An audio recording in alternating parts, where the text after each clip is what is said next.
Karibu katika taarifa yetu ya habari kutoka idhaa hii ya Kiswahili ya Radio Fortune Africa. Tumekuandalia mengi ikiwa ni pamoja na maandamano Tanzania ambapo chama cha Chadema chatangaza siku 7 za maombolezo.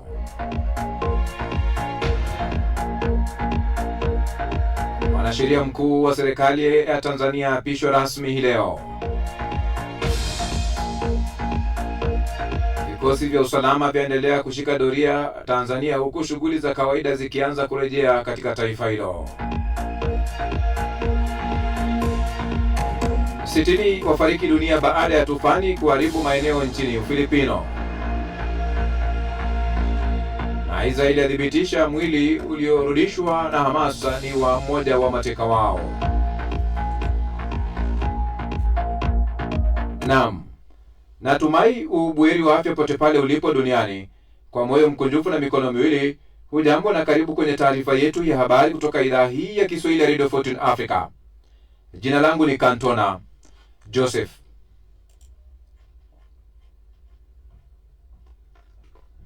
Mwanasheria mkuu wa Tanzania Hamza Johari amekula kiapo cha kazi siku hii ya leo tarehe 5 mwezi huu wa 11 mwaka huu katika ikulu ya Chamwino, jiji kuu la Dodoma, Tanzania. Hamza Said Johari aliteuliwa siku ya Jumatatu na Rais Samia Suluhu Hassan baada ya kuingia ikulu kwa muhula wa pili utakaokamilika mwaka 2030. Viongozi mbalimbali wamehudhuria hafla hiyo ya uapisho wa mwanasheria mkuu wakiongozwa na Rais Samia Suluhu. Aliyeongoza uapisho huo ni Jaji Mkuu George Mcheche Masaju. Mwanasheria mkuu huyu pia alikuwa katika wadhifa huo muhula uliopita wa Rais Samia. Kabla ya kuwa mwanasheria mkuu wa serikali ya muungano wa Jamhuri ya Tanzania, alikuwa mkurugenzi mtendaji wa mamlaka ya usafiri wa anga Tanzania. Kwa mjibu wa ibara ya 112 mwanasheria mkuu wa serikali atakuwa mjumbe wa tume ya utumishi wa mahakama kati ya wajumbe 6. Kufuatia siku kadhaa za machafuko katika miji mbalimbali nchini Tanzania, maisha yanaonekana kurudi kawaida, lakini vikosi vya usalama vinaonekana vikishika doria katika maeneo mbalimbali jiji la Dar es Salaam ambalo ni jiji kuu la kibiashara. Wanahabari wameshuhudia maafisa wa polisi na wanajeshi wakiwa katika vituo vya mwendekasi, ofisi ya serikali na maeneo ya biashara kama vituo vya kujaza mafuta wakiwa na silaha pamoja na magari. Hali hii inafuatia vurugu zilizotokea kuanzia Jumatano ya tarehe 29, siku ambayo Tanzania iliingia kufanya uchaguzi mkuu wa kumchagua rais, wa bunge na madiwani. Kwa mjibu wa washirika ambayo ni mashirika ya haki za binadamu, yanaelezea kuwa mamia ya watu wameuawa katika vurugu hizo, huku serikali ya Tanzania ikikiri kutokea kwa vurugu, lakini bado haijatoa idadi kamili ya waliofariki dunia. Angalau watu 66 wamefariki dunia huku mamia ya maelfu wakikimbia makazi yao baada ya moja ya tufani zenye nguvu zaidi mwaka huu kupiga katikati mwa Ufilipino, kwa mjibu wa mamlaka. Tufani Kalmaegi imeathiri miji yote kwenye kisiwa hicho kati chenye idadi kubwa ya watu, Cebu, ambapo watu 49 wamefariki dunia.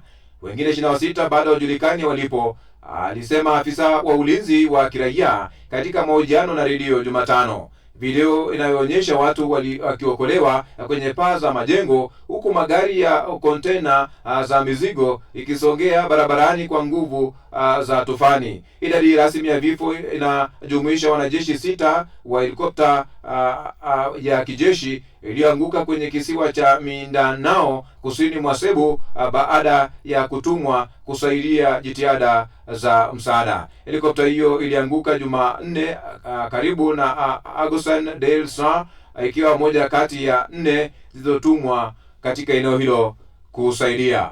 Unaendelea kupokea taarifa hii ya habari kutoka idhaa hii ya Kiswahili ya Radio Fortune Africa. Sasa hivi moja kwa moja tunaenda katika nafasi ambapo ni awamu ya pili ya matangazo yetu, ambapo ni ya mbashara, ambapo hivi sasa tunashirikiana na shirika la DW katika ripoti za waandishi habari, uchambuzi, vile vile makala.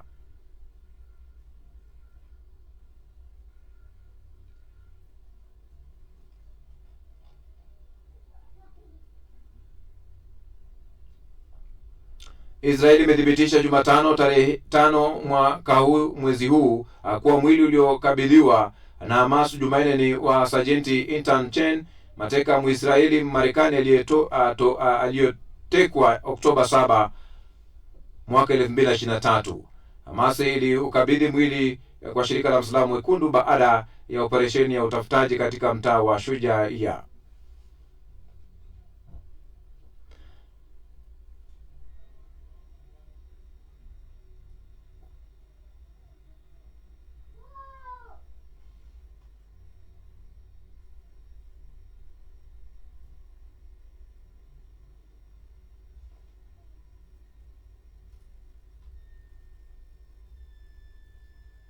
Unapokea taarifa hii habari kutoka idhaa hii, ambapo tupo mbashara katika matangazo haya awamu hii ya pili. Basi tunakuletea ripoti, uchambuzi, vile vile makala, ambapo tunashirikiana na waandishi ambao ni washirika wetu DW Kiswahili.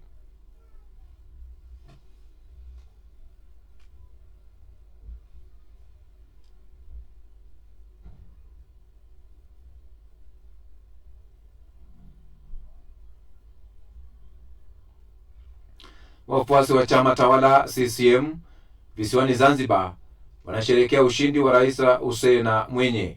Chama cha upinzani cha ACT Wazalendo kwa sasa kipo kimya.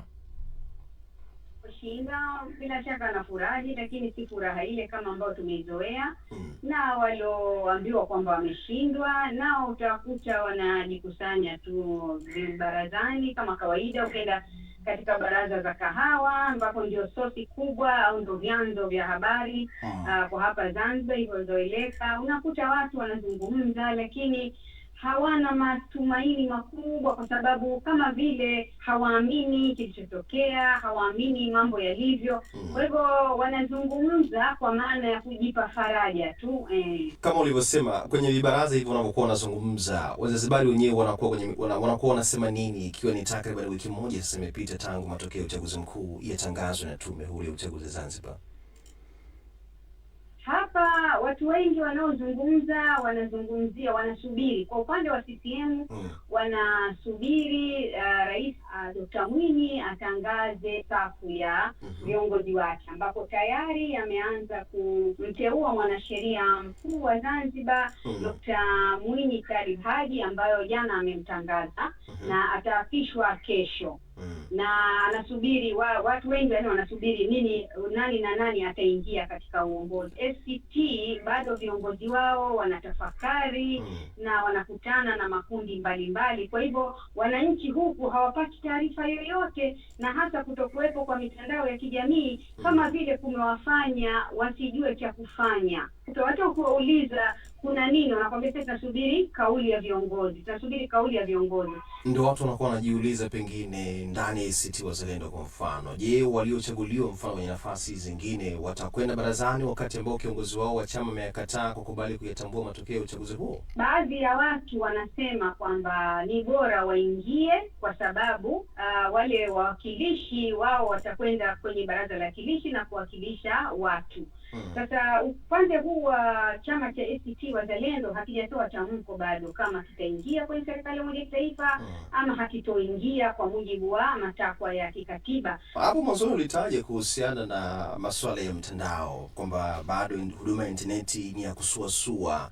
Inaweza pia pengine inachangia huu ukimya tunaoona na kuwapa watu unyonge kwa namna moja ama nyingine, ama hali iko vipi kuhusiana na huduma ya internet katika visiwa hivyo? Matumizi ya interneti kukosekana kwa matumizi ya internet kumechangia kwa kiwango kikubwa kuwepo na hali hii ya ukimya, kwa sababu kwanza mara nyingi watu wanakuwa wanapata matumaini wanapopata kauli za viongozi na wanapopata maoni kutoka labda kwa watu mbalimbali na zinaporushwa zile ujumbe, kwa hiyo wanasoma, wanapata matumaini. Na hata zimefunguliwa hiyo mitandao imefunguliwa, lakini kufunguliwa kwake mtu anaweza kusoma ujumbe tu na hawezi kufungua video wala kufungua chochote. Na ndio maana hata matukio ambayo yanatokea Tanzania, baadhi ya watu hapa hawajaona wala hawajasikia chochote wala hawaamini, kwa sababu hawajapata kuona ile picha halisi. Kwa sababu huwezi kufungua kudownload kitu ukakipata, kwa sababu hata hiyo picha unayoifungua unaweza kuchukua siku nzima unafungua na haifunguki. Haya ndio hali ambayo inajitokeza kule visiwani Pemba, Unguja, kule Zanzibar, ambapo ndio hali ambayo namna hiyo anasema kwamba hamna namna la kusherekea. Serikali ya Tanzania inakabiliwa na wasiwasi unaongezeka kutokana na mauaji yaliyotokea wakati wa maandamano yaliyochochewa na uchaguzi wa wiki iliyopita. Chama kikuu cha upinzani Chadema kikidai vikosi vya usalama vilikuwa vikitupa miili ya mamia ya waliouawa katika ghasia hizo kwa siri. Wenyewe kufanya maandamano ya wananchi. Sasa hivi watu wanakuwa head counted, viongozi wa Chadema wanakamatwa tu na kwenda kupewa kesi. Kwa mfano eneo la Bunda, kuna viongozi wetu wa wilaya ile ya Bunda karibia wote sasa, wengine wanaishi mapolini, wengine wamekimbia miji na wengine wamekamatwa, wako kwenye mikono ya polisi. Katibu wetu wa chama mstaafu wa vijana taifa, ndugu Kaunya Yohana, amekamatwa. Kuna mtu anaitwa Zakaria Bubra ambaye ni kaimu katibu wa wilaya ya Bunda amekamatwa. Kuna katibu wetu wa vijana wa mkoa wa Mara ambaye anaitwa Mtarai Masasira, mama yake na mke wake walikamatwa kwa sababu tu Mtarai Masasira hajaonekana nyumbani. Kuna katibu wetu wa jimbo ameharibiwa mali, wameenda kwake wamepasua vitu kwa sababu eti ndio waliokuwa wanachochea maandamano, ambayo maandamano haya hayakuweza, hakuna message yoyote ambayo imetumwa kutoka kwenye domain ya chama kuelekeza wananchi kwamba kutakuwa na haya maandamano. Sisi kama walivyokuwa wakiona serikali, na sisi ndio tulikuwa tunayaona. Unakusudia kusema Chacha Heche kwamba nyinyi kama Chadema mlijitea kabisa na maandamano yaliyofanyika kwa tarehe 29 na leo hii kama Chadema ndio ambao mnaandama ukamatiwa watu wenu? Ndio kauli yako unayozungumzia kwa maksudi kabisa hiyo? Yes, kwa sababu sisi tungeingia kwenye maandamano brother, hayo maandamano yangekuwa strategical. Watu walikuwa wanahojiwa barabarani. Uliona nani kiongozi ambaye ni official kwamba wa chama, katibu mkuu wa chama, labda makatibu wa kanda, makatibu wa mikoa, makatibu wa wilaya, ambaye alikuwa barabarani kuadresi kwamba hiki ndicho kinachofanyika? Chama kingetoa watu nje, watu wangekuwa na mabango ya ambayo yako written na watu wangekuwa na statement ambazo ni written. Lakini madai yale ambayo mlikuwa mnayo kabla ya uchaguzi wenyewe ndio madai ambayo vijana wameyapaza sauti zao katika maandamano yenyewe. Vipi unajitenga nayo? Sisi sio kwamba ni watu ambao tuko nje ya fence ya jamii. Kama jamii inapiga kelele kuhusu jambo fulani, kwa mfano swala la utekaji ambalo limeenea sana, hili jambo limekera watu wengi bila kujali itikadi za vyama vyao. Ndani ya CCM wenyewe wanaamini kwamba mchakato kwenye chama chao haukufanyika kwa haki. Hao ni sehemu ya watu pia ambao kama ni kukamata watu, basi tunaamini kwamba nao wangekuwa sehemu ya watu kukamatwa. Kwa nini inaelekezwa? Sisi swali letu ni kwa nini wanaelekeza kwamba wanaoweza kuhusika na maandamano ni Chadema, lakini CCM ambaye alikuwa ni mbunge akashinda kura za maoni akapata kura 1000 na kitu, akabebwa mtu mwingine akaja akaletwa na kura 10, yeye ndio akatambulishwa kama mgombea. Kwa nini wasiamini yule naye ana grievances ambazo anaweza kuandama? Wewe kama kiongozi mkubwa wa chama unadhani kwamba kuna suluhu yote ile ambayo unaweza kuwa sehemu yake kuelekea ujenzi mpya wa Tanzania? Mimi naamini kwamba nchi ni kubwa kuliko mtu. Nchi ni kubwa kuliko vyama, na nchi ni kubwa kuliko kwa matamanio ya mtu mmoja mmoja. Suluhu ni kwamba demokrasia ndiyo mfumo mpya wa dunia yote. Hakuna mfumo wa bunduki kwenye hii dunia ya sasa. Mfumo wa bunduki ni mfumo wa kizamani, ni mfumo usiofaa, ni mfumo usiokuwa na ustaarabu. Hiyo suluhu kuu ni demokrasi irudi kwenye nchi yetu, angalau hatua tulizokuwa tunapiga zianze kurejeshwa.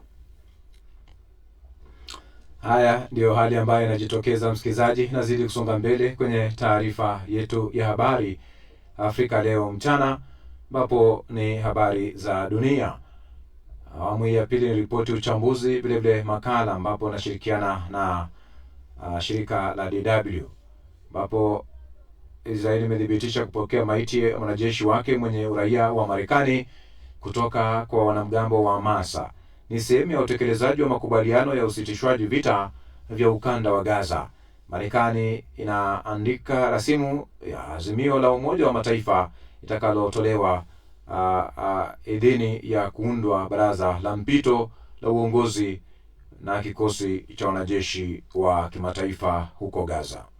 Bakari Ubena na taarifa zaidi. Donald Trump wa Marekani, ofisi ya waziri mkuu wa Israel ilisema kwenye taarifa yake, na hapa na inukuu: kufuatia kukamilika kwa utaratibu wa utambuzi, wawakilishi wa jeshi wamefahamisha familia ya Sajenti Italy Chen kwamba mpendwa wao amerejeshwa Israel na ametambuliwa kuwa ni yeye, mwisho wa kunukuu. Chen, Muisraeli ambaye pia ana uraia wa Marekani, alikuwa akilinda mpakani wakati wanamgambo wa Kipalestina walipofanya uvamizi wao tarehe 7 Oktoba mwaka 2023.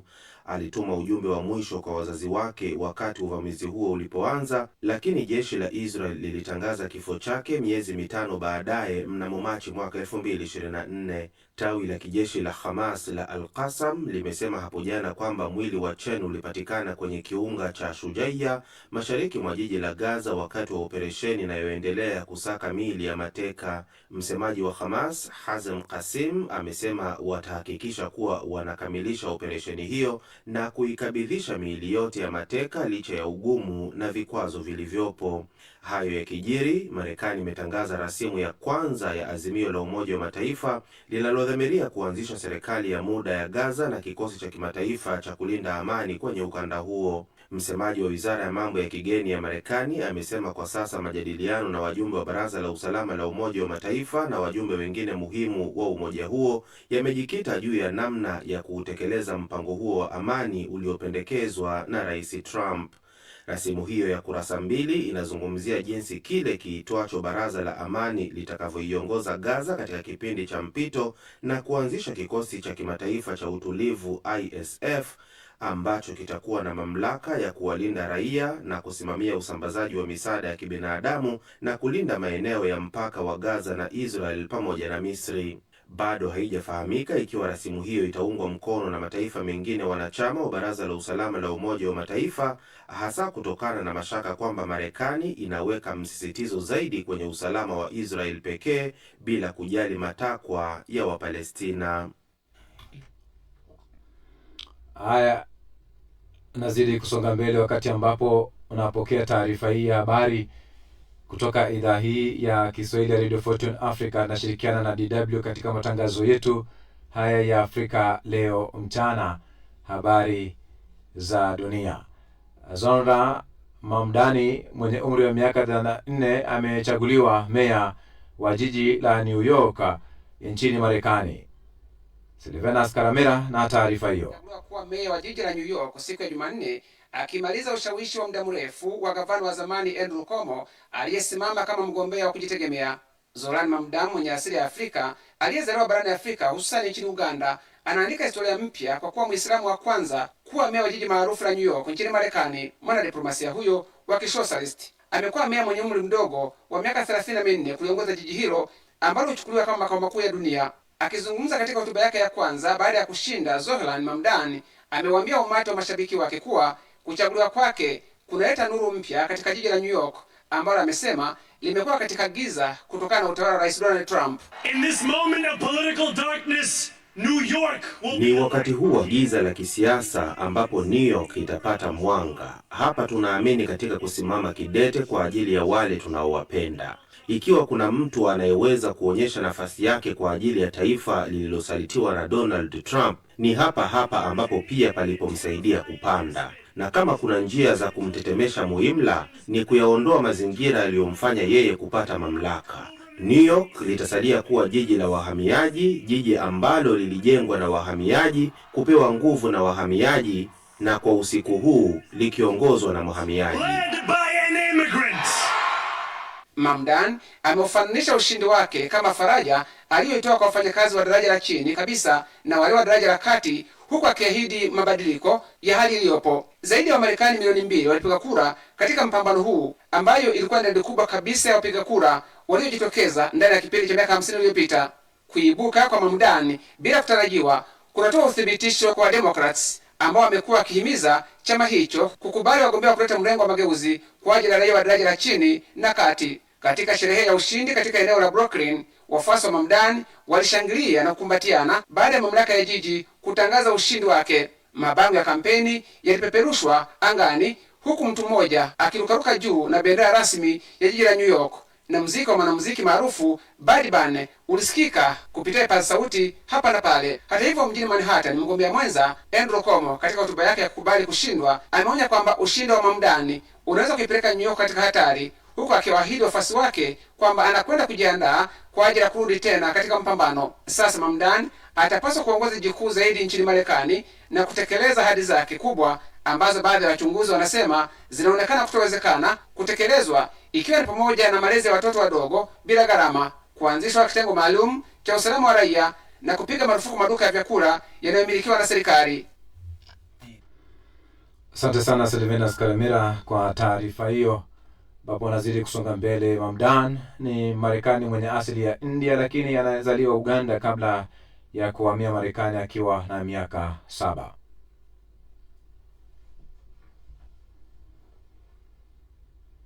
Mienendo ya kila mara ya wafanyabiashara kufunga maduka yao jijini Kampala kama njia ya kugoma imeanza kuwa chukizo kwa wateja. Lubege Emmanuel na taarifa hiyo. Upata hasara kubwa kutokana na migomo hii ya kila mara ya wafanyabiashara, hasa wa jumla katikati mwa mji wa Kampala. Wanapofanya safari kutoka sehemu mbalimbali za Uganda na hata mataifa jirani, wateja hao ambao wengi wao ni wafanyabiashara wa rejareja hukumbana na hali ambapo maduka ya bidhaa walizokwenda kununua yamefungwa kutokana na migomo hiyo. Hii huwatia katika hasara ya kukodi mahala pa kulala, kusubiri maduka hayo yafunguliwe au kukata tamaa na kurudi makwao. Mmoja kati ya wateja, Serena Naguja, anaelezea kuhusu kero hii. Not okay, especially to the customers. Si vyema hasa kwa wateja ambao hupata usumbufu na hata kwa nchi. Ni kitu kinachotokera. It's a disturbing thing. Kwa upande wao, wafanyabiashara wanalalamikia tabia za wenye majengo kupandisha kodi kila mara, na pia kwa masharti kwamba kabla ya kuanza mwezi mpya haruhusiwi kufungua duka lake. Tozo nyingine wanazotakiwa kutoa wenye maduka kama vile kulipia ukusanyaji taka na kusafisha maji na umeme nazo zinaelezewa kuwa za juu. Mfanyabiashara mmoja ambaye aliomba kutotajwa jina amesema, you are hearing about the strikes, our rent in some of these arcades. Mnaisikia migomo hii. Kodi yetu katika baadhi ya majengo imepandishwa zaidi ya mara 3. Tunahisi kama jumuiya ya wafanyabiashara kwamba wenye majengo hawajui kama vile tunavyowahitaji nao wanatuhitaji. As much as we need them, they also need us. Lakini malalamiko jumuishi ya wafanyabiashara ni ushuru mkubwa wanaotozwa kwa bidhaa wanazoagiza kutoka nje ya nchi. Hivi karibuni mamlaka ya mapato imepandisha kodi kwa bidhaa za nguo kama hatua ya kuwalazimu wafanyabiashara kuondokana na kuagiza nguo kutoka nje ya nchi ili zile zinazotengenezwa nchini zipate soko. Lakini wafanyabiashara wanaelezea kuwa nguo kutoka kwenye viwanda vya nchini ni za bei ya juu na watu wengi hawezi kuzinunua. Isitoshe, viwanda hivyo vinamilikiwa na wawekezaji kutoka China ambao kwa namna nyingine huleta nguo zilizokwisha kushonwa, na kwa hiyo ushindani kati yao na wenyeji wafanyabiashara huelekea kuwapendelea wawekezaji hao. Isa Sekito ni msemaji wa shirikisho la wafanyabiashara Kasita. We've been crying about the Chinese who are remaining in the shops. Tumekuwa tukilalamikia wa China ambao wamebaki wauzaji rejareja. Tunalalamikia pia viwango vya juu vya ushuru. Ikiwa serikali haitashughulikia masuala haya, tutaendelea kuyafunga maduka. We are going to continue closing these shops. Mwanzoni mwa wiki, wafanyabiashara wengi katikati ya jiji walipata hasara kubwa kufuatia mafuriko yaliyoharibu bidhaa zao. Chanzo cha mafuriko hayo ilikuwa kutokana na mwekezaji mmoja ambaye anaendesha mradi wa ujenzi wa maduka juu ya mtaro huo. Lwege Emmanuel, DW Kampala. Azidi kusonga mbele msikilizaji, wakati huu tunakuomba simama na kituo hiki. Kituo kipi? Idhaa hii ya Kiswahili ya Radio Fortune Africa. Kuweza kufikia malengo yetu ya uratibu katika hatua ya kuweza kununua transmitter na station transmitter link yenye uwezo wa kurusha matangazo yetu mbali na kwa njia nzuri yatakao tanua wigo letu na kwa afikia mamilioni ya watu kwa njia ya FM. Wasilisha mchango wako kupitia paybill number ni 625 account number ni 012450 85217800 au till number ni 4561468 kupitia mitandao yote ya kutuma pesa. Wasiliana nasi kupitia namba zetu ambazo namna hizo unaweza kupiga na kuweza kuwasiliana nasi +2547488627 +254768001740, ama wakati huo basi enda pale kwenye linka ambayo unaweza kuweka mchango wako msikilizaji, ambayo ni ya PayPal. Naenda pale Google, tafuta Radio Fortune Africa, kuna app ya Zeno, fuatilia hiyo app, utapata maeneo ya donation, basi weka mchango wako pale, tutaupokea. Sasa hivi basi tupokea na uvuma kwenye majukwaa ya mawasiliano. Kubwa sana. Wanasemaje wachangiaji? Kuna mmoja anaitwa Alpha Mnyama anasema hakuna chombo wala taasisi yote iliyojitokeza kukemea wala kulaani mauaji yaliyotokea, watu wamekaa kwa uoga. Kwa hiyo anamaanisha kwamba mpaka sasa hawajapata tamko lolote kutoka kwa mamlaka kwamba kilichotokea kilikuwa hivi na hivi na vitu kama hivyo. Lakini huyu anaitwa LJ anasema uhuru wa kuongea haupo tena, na tunaambiwa tukiendelea kuziweka picha na video hizi mtandaoni tutachukuliwa hatua. Utakumbuka siku 2 zilizopita jeshi la polisi Tanzania lilitoa tamko kwamba video zile zinazoonekana mtandaoni zisambazwe, kwa maana ya kwamba unakuwa unakiuka taratibu za nchi hiyo. Kwa hiyo huu ni mjadala ambao bado upo, na naambiwa muda wetu kidogo sasa unaelekea huko, lakini bado nilikuwa na kingine. Na mimi hayo ya Tanzania vile vile ataendelea kubika mitandao na taarifa nyinginezo kwa vyombo vya habari kwa siku nyingi. Mwiru, shukrani sana kwa maoni uliotuandikia mfuatiliaji.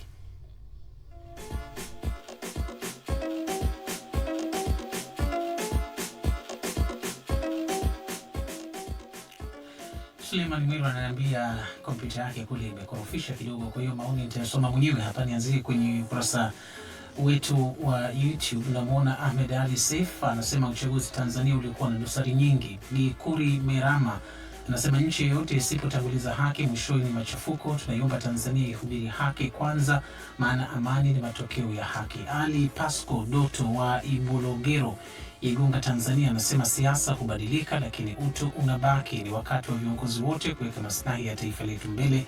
Wakati Elia Martin anasema Tanzania hakuna mshikamano, maana wananchi wameachwa na makovu na maumivu kwa kuwapoteza wapendwa wao kwenye maandamano. Ujumbe wa Jimmy Isaac nao umefika, unasema Mwenyezi Mungu awapokee mashujaa waliouawa katika maandamano yaliyoibuka kipindi cha uchaguzi.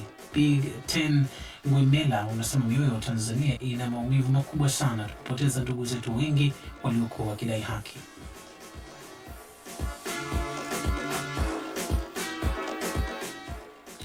Jackson Valence wa Dodoma Tanzania pia umetuandikia, unasema serikali ya Tanzania, sikilizeni matakwa ya upinzani ili mrejeshe amani kwa Watanzania kuhusu sera ya maridhiano kwa vitendo. Wakati Michael Mwalusako unasema viongozi watambue kuwa duniani panapaswa kwa mahali pema pa kuishi kila mtu. Prudence Matai wa Kero Tanzania unasema tuzidi kuombea marehemu wote waliopoteza maisha wakilipigania taifa la Tanzania. Mwenyezi Mungu hawalaze mahali pema peponi. Amina. Kutakuwa na safi nyingine ya kusoma maoni uliotuandikia. Pata mapumziko kidogo, halafu mjadala wetu usiku. Asante sana, zidi kusonga mbele wakati huu. Basi pote pale ulipo tupokee kiziba mkonga.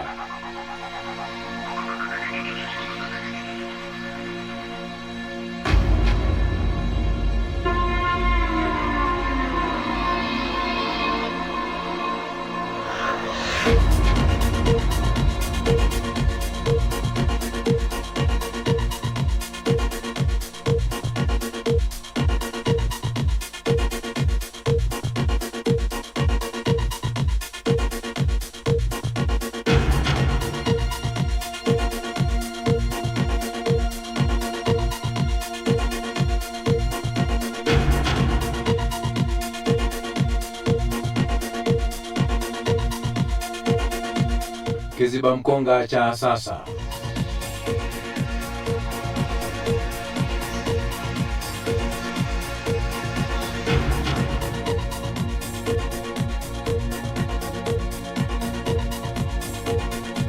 Umaskini umewafanya wengi kuamini kwamba mwanaume akiwa hana hela basi hana mapenzi ya kweli.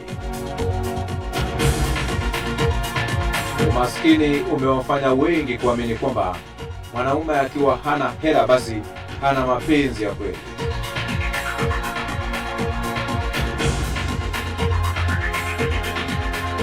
Na hicho ndicho kiziba mkonga cha sasa.